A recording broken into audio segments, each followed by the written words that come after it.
asking me, oh, wait, hang on. No, pause that, cancel that, cancel that. Press one more time.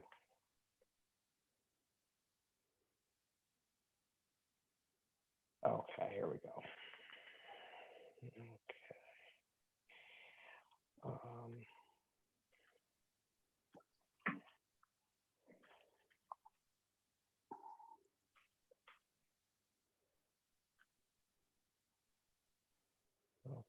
Okay. Okay, cool. It's now going live.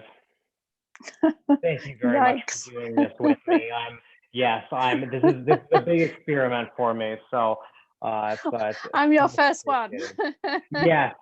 No, I've given a couple other people the calendar link, and no one else has actually booked yet.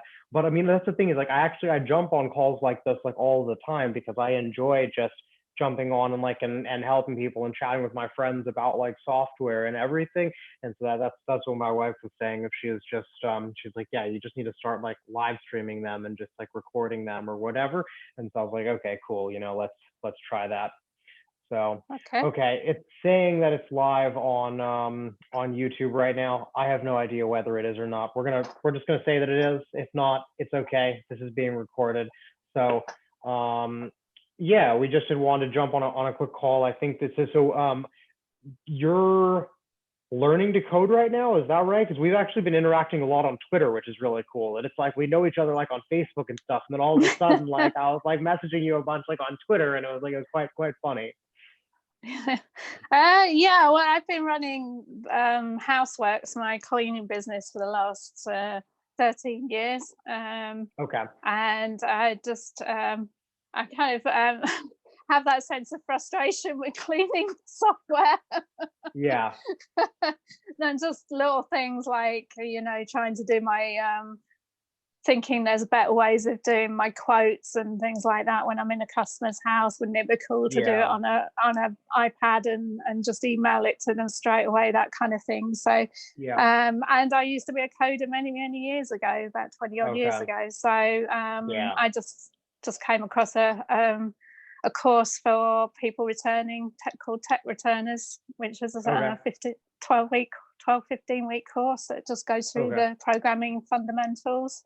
Nice. So I finished that in January.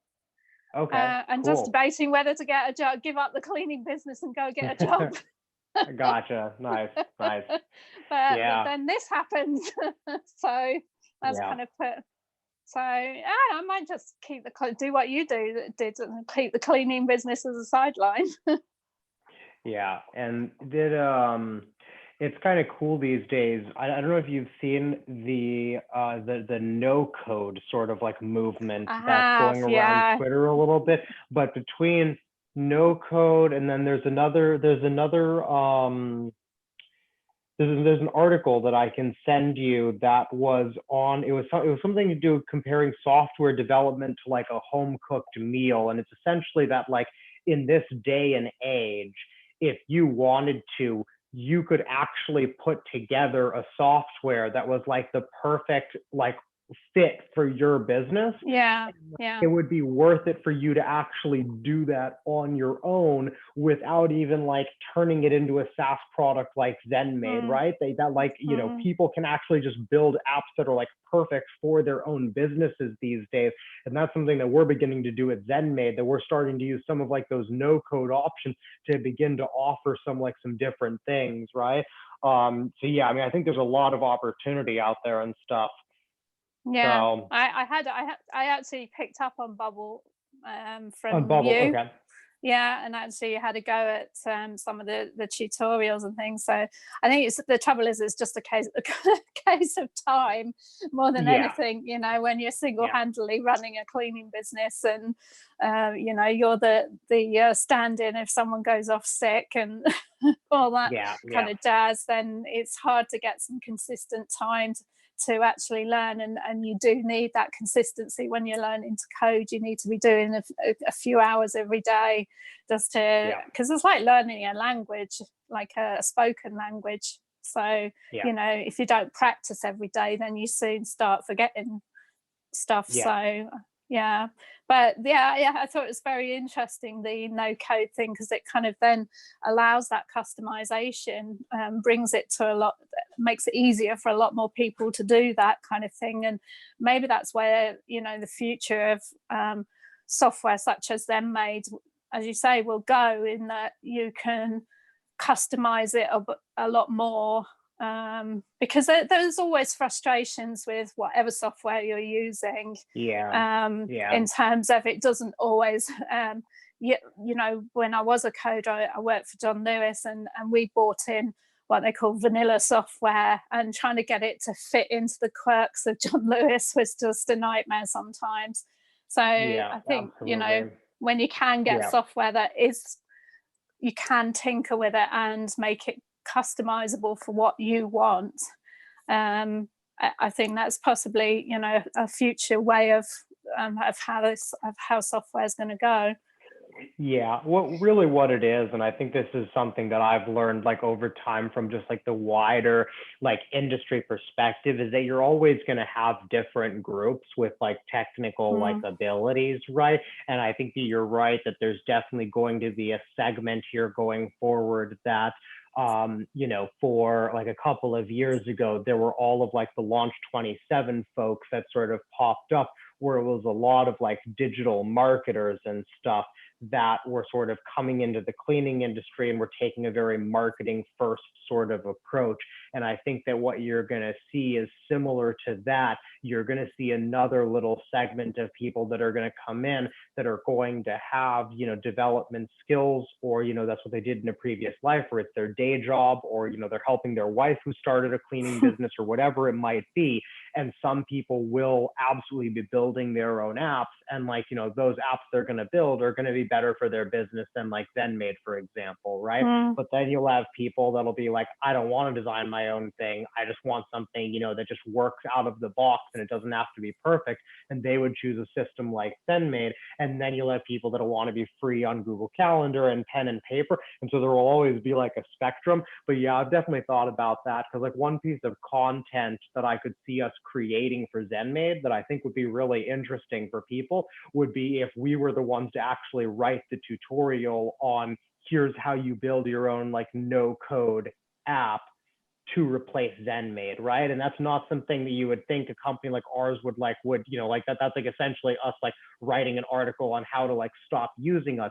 But that article wouldn't be for everyone, and the people that it would be for, you know, they would have figured it out sooner rather than later. And if we can mm, help them to get there faster, you know, we could find other ways to help them, right? Maybe we build into like the no code ecosystem or whatever it might be.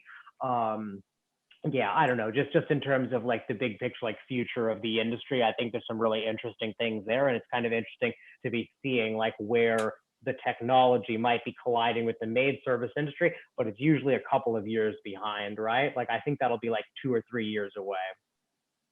yeah, I mean, it's also from the point of view. I mean, I've had ideas about doing a kind of,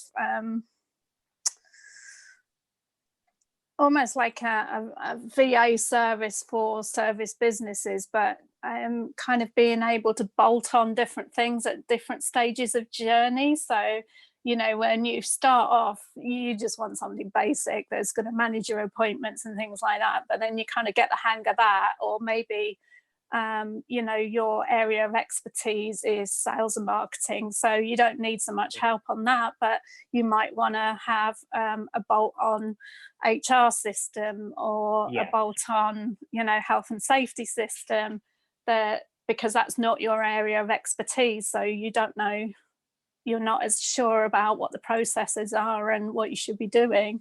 So it's almost like you want a tailored system that you can tailor to your lack of skills almost. Yeah. Yeah, absolutely. Yeah, makes a lot of sense. Yeah, it's always some interesting things to think about and everything. So what languages are you learning for programming? Are you doing like Ruby on Rails or Python or something like that? Or We were doing HTML and CSS, and then we looked yeah, at, you know, looking at React, okay, and, you know, we did the a to do app. So we okay, were looking at hosting hosting databases on AWS, and things like that. Okay. So it was just a basic course in that respect. I did a degree in statistics, so I was kind of looking at more going down the data scientist route, Okay. AI and machine learning, that kind of thing. Okay. So in that case, I'd be looking at Python or R. Okay. Cool. I know our Yeah, mobile apps are in React or React Native, I think. yeah, Yeah. Cool. yeah. There's a lot of templates and things in React, which makes it quite easy to put a web page together or an app, Yeah. And a I think front, you at only have least to the front code. end. Yeah, I think you only have to do like the code once and it works on Android and iOS, I think, as well. Is that right? I thought that was a big, Um, big advantage. Okay. I'm not Possibly. sure. I thought that was why we picked it, because we have a very like small team that's like managing like Hmm. our code base and stuff, and we only have one mobile developer, and we have mobile apps that work on both devices, and he only codes just in React. He doesn't like deal with like the two code bases. So I think that's like why we set it up that way. Yeah. Right. So do you have much to do with the kind of programming side, the techie geeky side? No, not at all. Yeah, that's like one of the interesting like things. So I talk a lot to people about like building like a SaaS like business, because my co-founder was the one who did all of the coding. So I really focused on everything other than like, Mm, than that. But like more and more, I mean, he left the business 3.5, like 4 years ago. So now I've spent, that entire time, and from a long time before that, managing the product and everything. So like right now we're working on a quick like pivot. We're actually building out a gift card software to help people sell gift cards during like the pandemic or whatever. hmm. And we've done full mock-ups of like that actual software. That's what me and my wife have been working on, because she's on the ZenMade team as well, does pretty much all of our branding and design and all of that stuff. And we've been working on mock-ups in the UX UI, and then our team is going to go in and build it. And so yeah, I don't know. Like I don't actually deal with the code. I spent maybe 60 or 90 days where every single day I was coding for like 2 to 4 hours a day. And at the end of that, I had like a solid enough sort of like base knowledge that like, now like I Mm, understand when I'm asking the team for changes, whether it's going to be like, you know, a 12-week, like unbelievably deep foundational change in the code base versus something that like affects one thing. And so, yeah, I don't know. I've sort of built up like the skill set like around that sort of over time.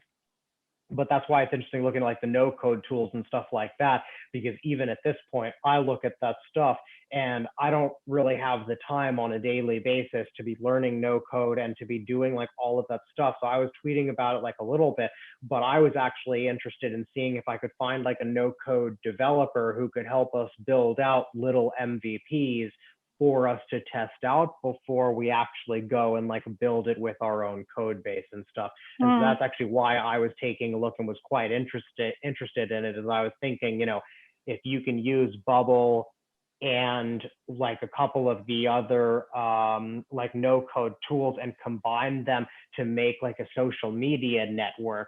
One of the ideas that I had is like, why not just like give it a shot and try building like a Facebook for maid service owners, right?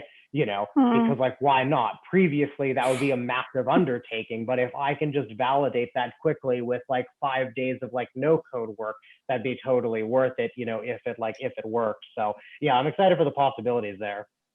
Yeah, I think it would certainly, yeah, as you say, shorten the development cycle for trying out different ideas. I think that's what's Yeah. quite exciting with the tech industry compared with when I was last coding, is that you can quickly try things. I mean, I've been looking at. I did a basic course in Scrum. So do you Yeah. do you use any of those kind of Scrum or Agile? No, Not just not really.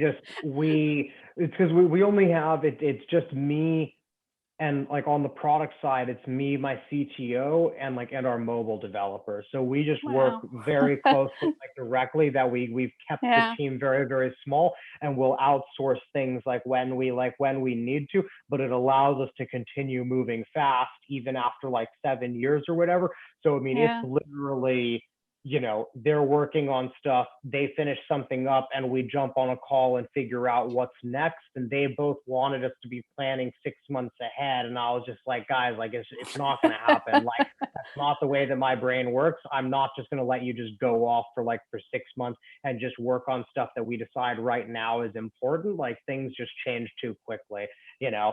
And so, So yeah, how do you decide? um, honestly, like we could probably systematize it pretty well, but as long as like I'm just working with them and we're not managing a bigger team, we don't really need to.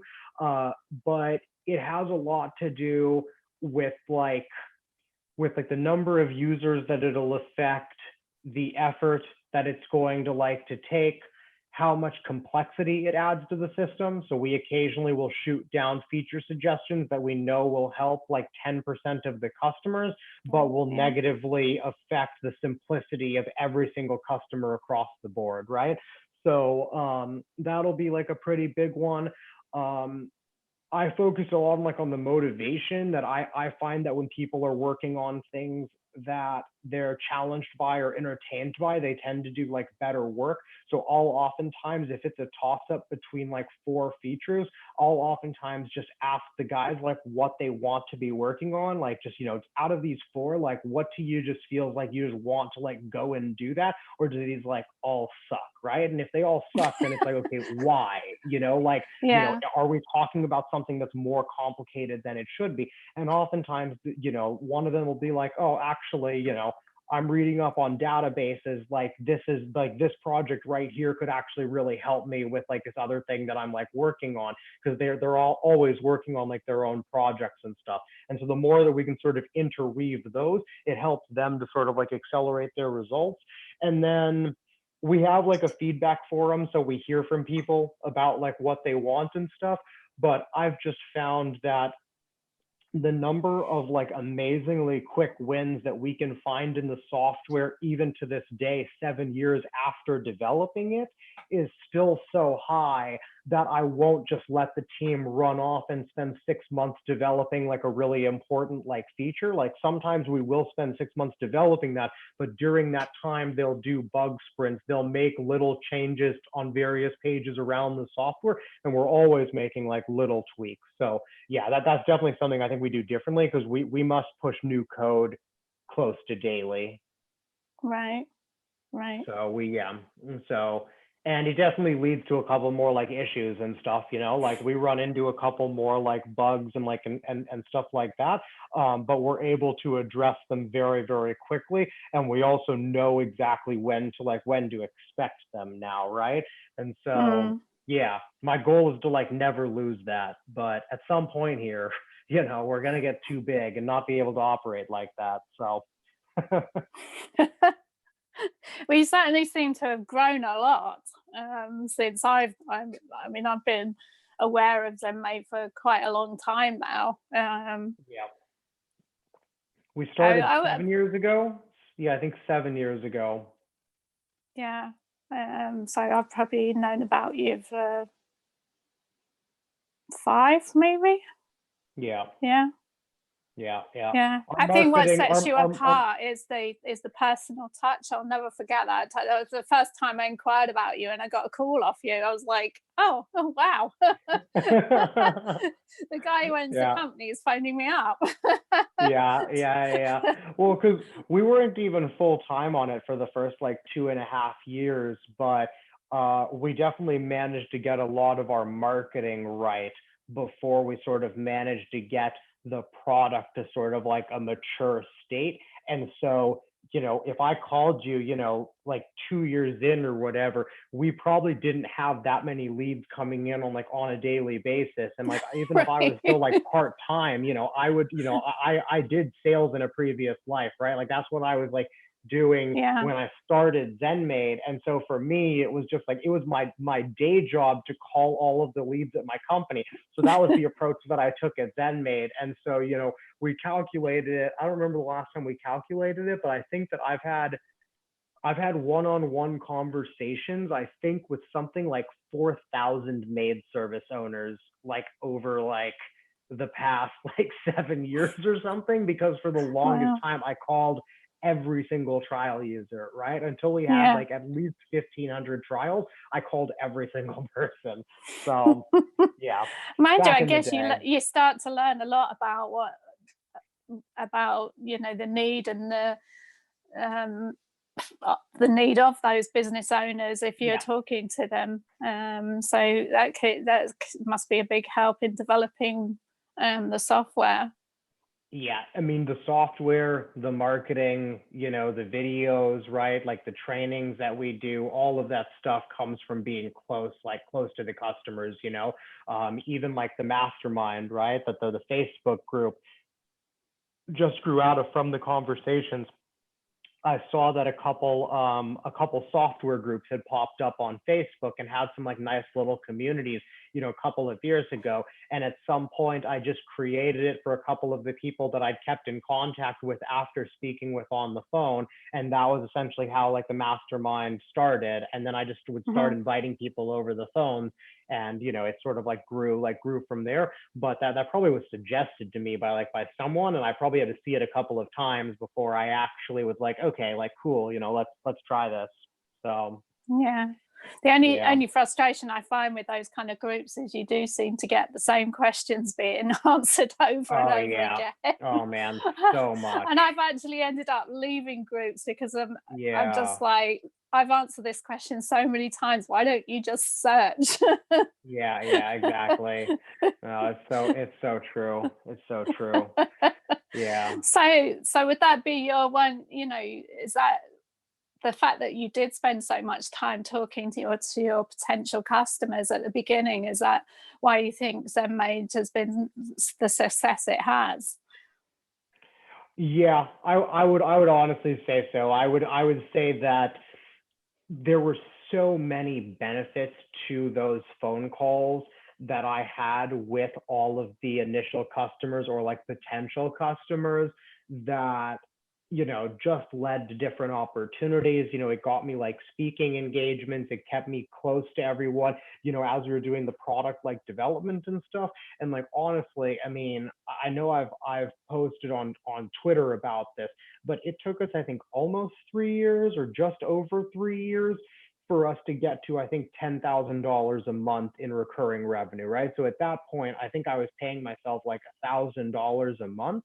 And honestly, if I wasn't talking to our customers every single day, I would not have stuck with the project because I wasn't the developer on the project, right? So like my Mm, my business partner would be pushing updates maybe weekly, and he'd be working like every night, but he wouldn't need to be like talking to me about it, right? And so like a lot of those conversations were really what kept the interest up and kept like our focus on it. right. And then I also had a lot of free time where I was just trying to figure out ways to help the people that I had already connected with. And so that actually became a very sort of defining characteristic of our like company as the software was being built. It's where all of our content marketing came from and stuff like that.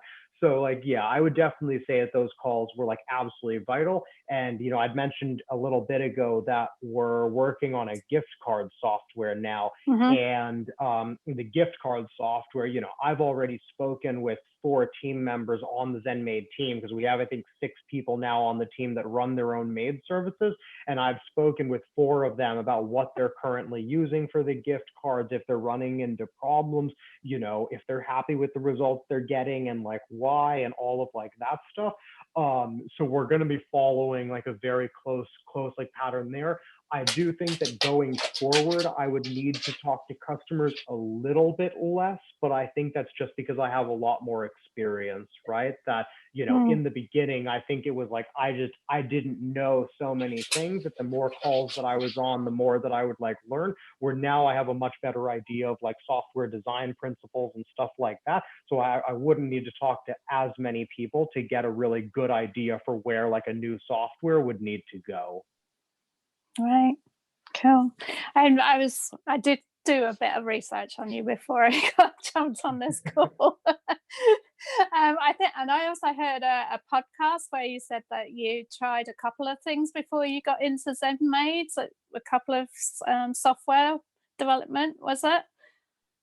So it wasn't actually a couple of like softwares, it's that we looked into different industries. So I followed Right, a program called the Foundation, which teaches you how to build like a software company from scratch with like no right, coding skills. And so it's more about like finding someone to build the project like for you, and all of that stuff. And so what they teach in that is to identify the industry that you're going to work with first, and then to do a bunch of customer development interviews and to identify a problem that's affecting multiple people, and then to go about designing a solution and eventually building that for that specific industry. So what you heard in the podcast was I had previously run a maid service, but when we decided, Arun and I, when we decided to start a software company, we initially looked at other industries. So we were sending cold emails to lawyers and to doctors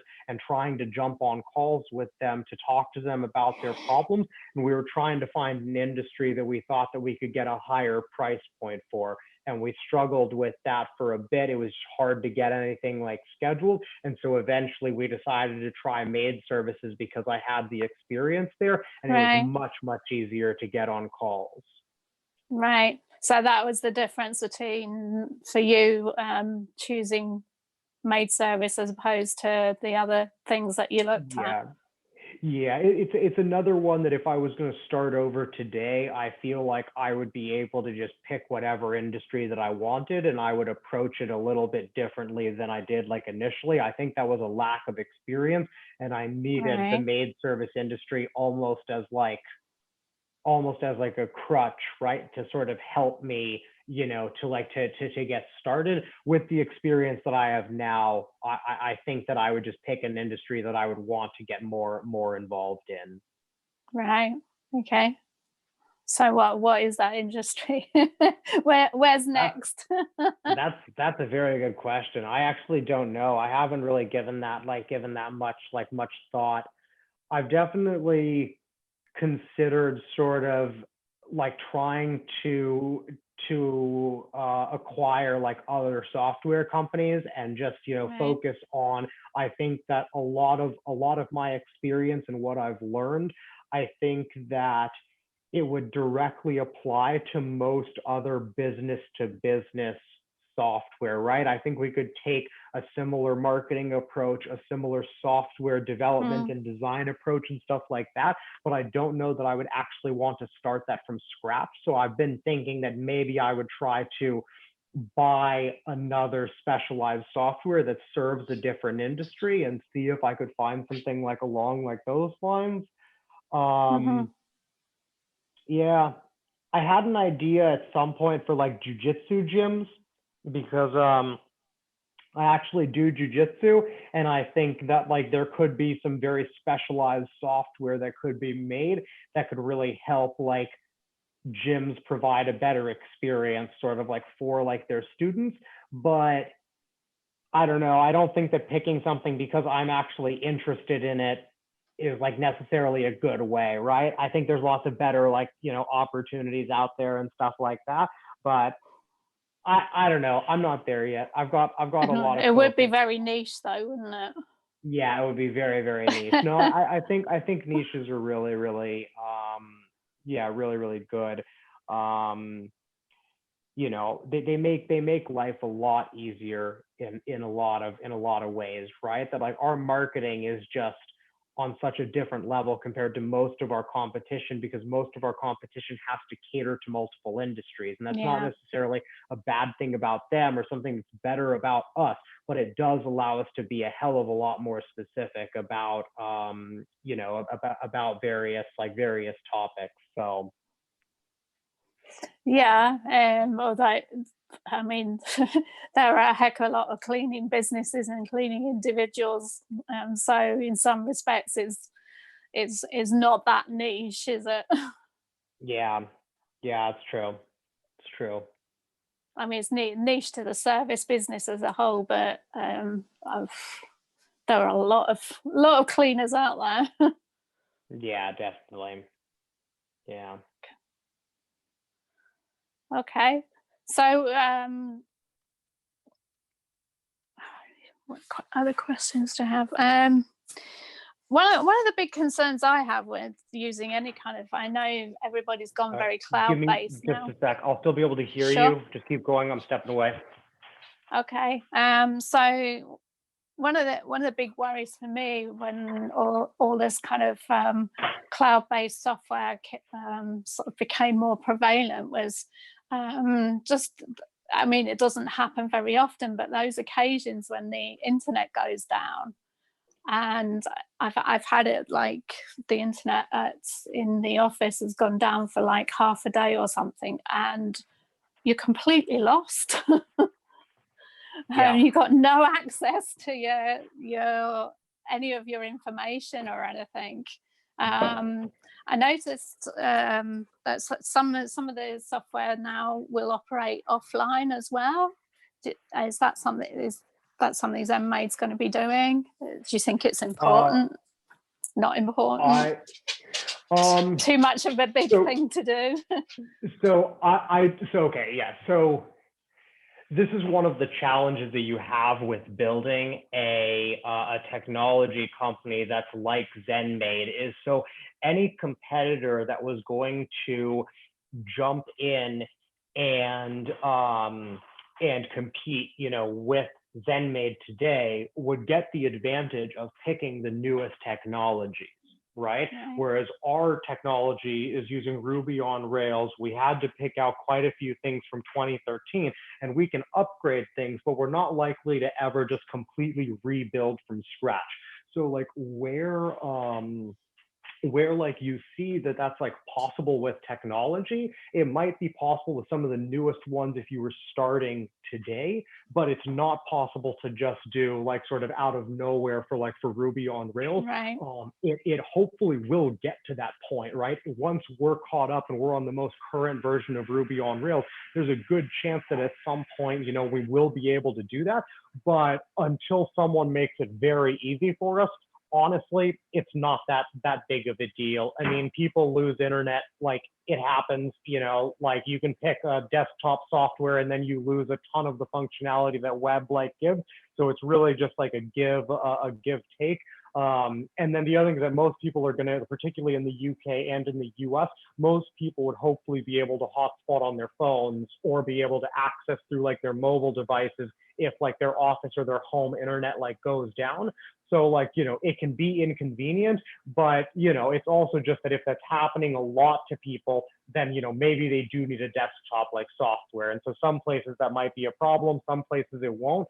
But, you know, I feel like there's only so much that we can do there, again, until some other developer comes in and goes, hey guys, I have a plugin. And like it makes it work offline, and we're just like, sweet, you know. But until it gets to that point, it would just be really impossibly difficult for us to like develop. It is really cool though. Like some of the things that we can do now, I would have never imagined us being able to do 7 years ago. And it's just like, you know, it's the cost of technology just coming down over time. Yeah, well, that's keeping up with it as well.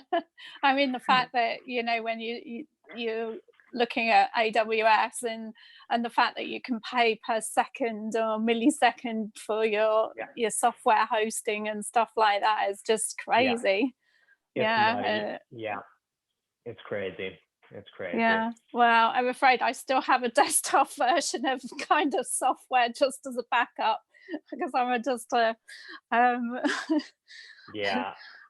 just learned my lesson from one day not being able to access software that I needed to, and just going, I don't even know where my teams are meant to be today. Yeah. No, that can be very, very stressful. Oh gosh. So what do you see that you talked about, like, the long-term future of ZenMaid, kind of like maybe looking at customization. Are there any other big things that you're looking at for ZenMaid? Yeah, so the big vision for ZenMaid is, so we've added in like a notification system now that is really that's really quite cool. And I think we're just sort of touching the tip of the iceberg in terms of what it can like really do. So similar to how you get notifications on Facebook, we've added in a notification system that essentially lets you know when significant events are happening in your maid service on a daily basis. So an example of that would be when your cleaners clock into a new cleaning, and for example, when they clock out. And so we've started looking at the data and seeing what do people do after, X happens. And so, for example, most of the time when people would see that their cleaners had clocked out of an appointment, they would change the appointment status from active to completed. And so now what we have these notifications that go, hey, Sally just clocked out. Click here to automatically mark the appointment as complete. Right? And we're beginning to add in just little like one-click saves like that, but we're essentially trying to figure out, A, what happens next when this happens, and then also what information are maid service owners actually on the lookout for on a day-to-day basis, right? So, another notification we just added in is if Sally was supposed to be at a customer's house at 9 a.m. and it's 9:30 a.m. and Sally still hasn't clocked in, there's now a notification that automatically goes to the office, right? So that then the office are notified that they're not there. And so we're constantly looking at that and trying to add more of these sort of like intelligent like notifications. And that's where I think like really, the future, of ZenMaid can really be, of like adding in like that sort of stuff. And then the other thing would be if you're using like Uber or something on your phone, how you can see a live map of where all these cars are like around you. We would like to have a map view in ZenMaid. So we already have a basic map view, but what I'd like on the dashboard for there to be a live view of what's going on in your maid service, visualized on a map of like Manchester for you, right? And it shows like, here are your 3 teams, they're at this location, or like 2 are at these locations, and the 3rd one is driving between these houses. Here's how much money you're generating, and just in real time, like seeing all of like that. That's something that like, obviously the rest of the software has to be really good, and we've got to be doing a lot of things like right for like a map view like that to really matter. But like that's like the sort of thing that I think that we can begin to implement here, that I think could be really, really cool. Right. Yeah. Obviously I was using some another competitor's software. What I used to like about that was the fact that, when the girls clocked out of a job, it would come up on their phones, do you want to complete the job? And they'd click on the complete, and that would then pop something on my dashboard, the job's completed, and then I'd just do the invoicing. But they could, in theory, actually send the invoice themselves. Yeah. We have but like on the way wouldn't want them to do that. Yeah. We have on the way text that like the cleaners can send themselves. But like, those are some of the things as well. Like little examples like that, because we should also be able to add in options, right? So that when you tell us, this is our like workflow, ideally we'll actually be able to go, okay, here, like, you tell us the workflow and we'll set up your settings so that the right triggers happen, right? And we'd like it to be flexible, because right now it's very much like an our way or the highway, right? Like either you do it the way that ZenMaid does it, or you just turn that feature off. But mainly it's because that was like the way that we understood that a segment of our users were already doing it.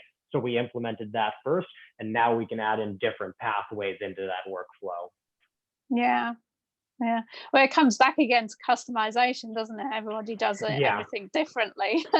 Yeah, exactly. It's like subtle differences, but like they're subtle but so important. Yeah. So So a big thing obviously must be for software when you're subscribing to it is keeping that commitment from your customers. So kind of is commitment a big problem or a little problem for ZenMaid? What do you Probably mean by a big one right now, as in sticking with the software. I'm guessing a lot of people are dropping out right now, but well, it's all a numbers game, because like one thing you've got to remember is that like the scheduling software is the backbone of the business, right? So like people can't just drop their scheduling software, right? Like the only people that are dropping ZenMaid right now are the ones that have actually stopped cleaning. If they're still cleaning, they're still using ZenMaid, because it's not like they're just going to just shut down their calendar and move it all over to Google Calendar. That's like a huge headache. So like our churn isn't too bad. Like our churn last month was only about maybe 2% higher. Your dog. That was my cat trying to chew my ear, headphones. Yeah. Just like, what, those stuck in your ear, Mum? I'm going to eat them. Yeah. Sorry. No worries.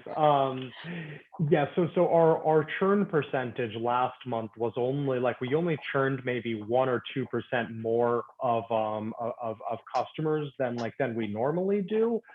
But we churned a massive amount of revenue. That we've lost about 25% of the business since the whole like COVID thing hit. We lost about 25% of the business in like a 4-week period, and we've only dropped for like a couple of weeks in our entire like 7-year history, right? So like we grow very, very consistently, and then just like everything just tanks. But yeah, like I was saying, it's just like a numbers game. I mean, it's something like of people that trial ZenMaid, 37% of them end up becoming ZenMaid customers. So that's a pretty high percentage. We do require a credit card, that we want people to be committed to actually trialing and using the software before they actually sign up. So we don't get people that just sign up, because there's no credit card, and then we never see them again after they sign up for the trial. That's very frustrating for the team to deal with.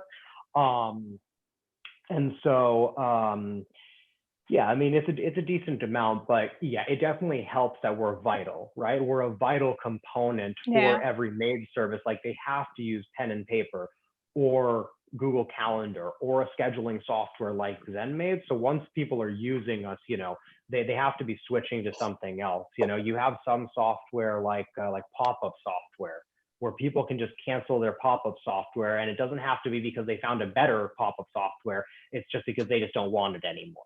Right. And you have some softwares that are like that. So yeah, our churn is very low once people get to day 91. If they don't get to day 91, then the churn is quite high. It can be quite difficult to get people like 100% on board before then. Right. Yeah.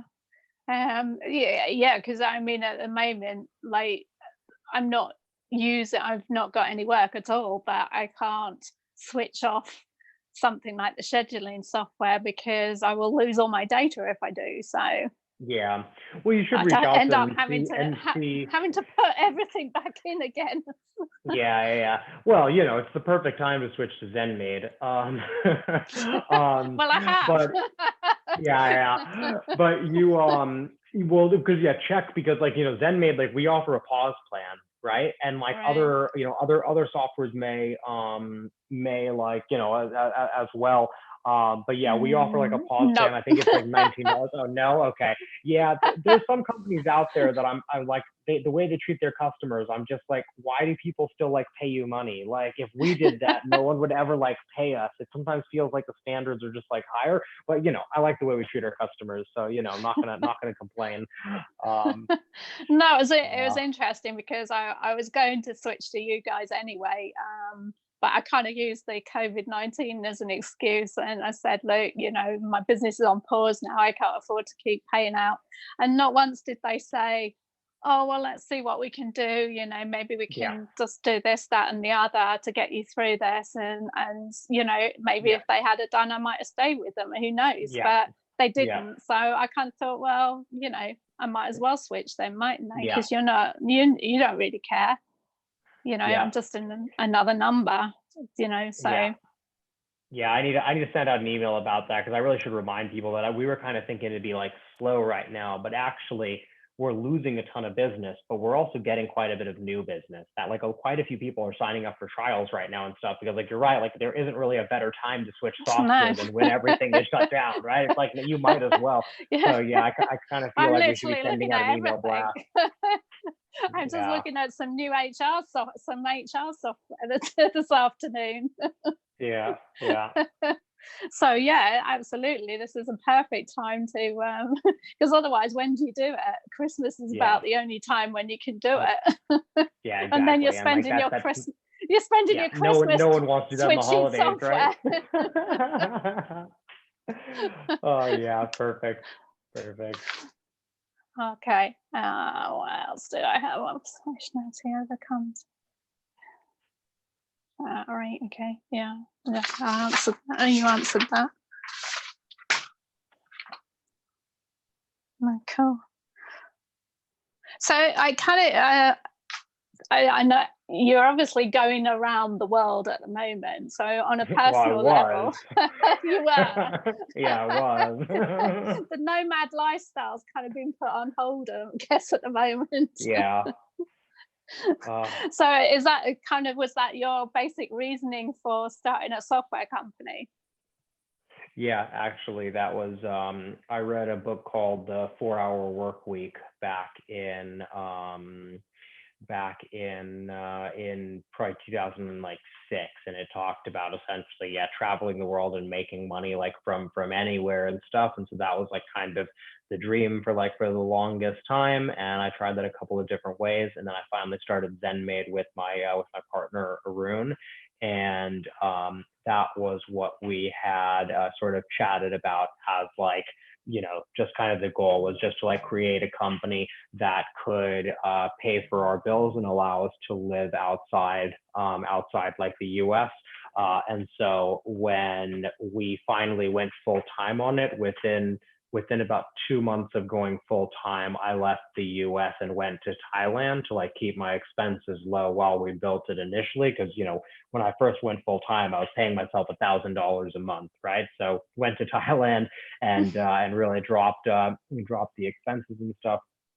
And pretty much been doing that ever since. My wife, who just wandered by, we met in Thailand actually at a smoothie shop that she was doing the nomad thing as well, and she's from the UK, where I'm in Scotland right now. Her brother lives here in Scotland, so that's why we're up here right now. But yeah, I don't know. I can't complain. I feel like we're only just beginning to make a respectable amount of money in the last maybe 12 months or something. But I feel like the past couple of years, you wouldn't be able to tell from my Instagram account. Well, that is the beauty of going to, like you say, the countries that got the cheaper living costs. I mean, that is the big advantage of software being cloud-based. Was not last year, but the year before, I did actually get a holiday as such. I was sat on my sun lounger running my business on my iPad. I mean, it's amazing. But I guess you got it. Have you ever run into problems getting internet connection though when you're going around the world? Well, I mean, you do like a little bit, but I mean, it's like what you said, right? That, you lost internet for half a day and couldn't access software that you needed to, right? Like it happens everywhere. And so, sometimes you run into like a couple of problems, but on the whole, it's probably not much more than, I'd run into just with like your normal outages, even living like in Palo Alto and in like in the Bay Area. I mean, we are pretty particular about the places that we go, that if we know that we're going someplace that's going to have like shoddy internet, then, we won't be going there for long, or we'll be timing it so we're going there for 4 days, Monday to Friday. And we move Right. all of our calls and stuff like that. But I mean, where we spend our time in Thailand, the internet is much better than the internet that I get in California. Like it's much faster, like, and everything. Thai government censors a couple of sites, and then you need like a VPN to access, like, I mean, sometimes like you need a VPN to access like the site that I get my basic football news on, right? Which just seems really unnecessary, right? Like we're not even talking about like, anything like inappropriate or illegal or something. It's like I just want to see, like, I don't know, like a Manchester City like highlight, from like the Champions League, and I literally have to take a VPN and pretend I'm in another country. Why? Like, this doesn't make any sense. Yeah, I remember years ago going on holiday to Cuba and taking my laptop, and they're very, very strict about what you can look at over there and stuff. And I'm just you just get nervous. It's like, oh my god, am I looking at something that again next minute I'm gonna have the police coming round going, what, arresting me or something. Cool. So I kind of run out of questions. Oh no, that's perfect timing. I've got another call right now. I was planning on being a couple minutes late anyways. It's I'm just supposed to sit in on a call, so I don't need to be there for the very like beginning. But no, that's perfect timing. Yeah, I mean, thanks for jumping on with me. This is a lot of fun. And yeah, it was exactly what I was sort of hoping. I apparently, I guess we did get the live stream working. I think it is actually happening on YouTube right now, but I haven't actually like checked or whatever. So yeah, like let me know if you want to chat again, or like as you're like thinking about like different things and stuff, like, well, you guys should come down to Manchester. It's like the big tech city of the UK now. Yeah, I've been to Manchester once for a very, very short period of time. That one of my friends who I'd only met, it's actually funny, so the foundation group that I'd mentioned before, that I like started ZenMate after going through like their software program or whatever. At one of like we used to do these meetups and these retreats. And so at one of like the retreats that we did, that was like for a week, I forget where it was, I met this Italian guy who lived in London, and I was in London later, and he drops me a message and goes, "Hey, I have tickets to the Manchester City Juventus game, like next Tuesday or whatever." And he's like, "It's in Manchester, and my girlfriend doesn't want to go because she doesn't care about football and doesn't want to take an overnight bus like back and forth. Like, do you want to join me?" So we literally took the bus up, stayed in Manchester for like 6 hours or something to like, walk around and then see the game, and then took the bus like right back down to London, and like woke up at like 6:30 in the morning in London. So yeah, but it seemed really nice. I've heard really, really good things. So I'll let you know if we head that direction. Right, cool. Well, thank you for the chat. It's been a Yeah, pleasure. definitely. All I'll right. talk to you soon. Take care. Cheers. See ya.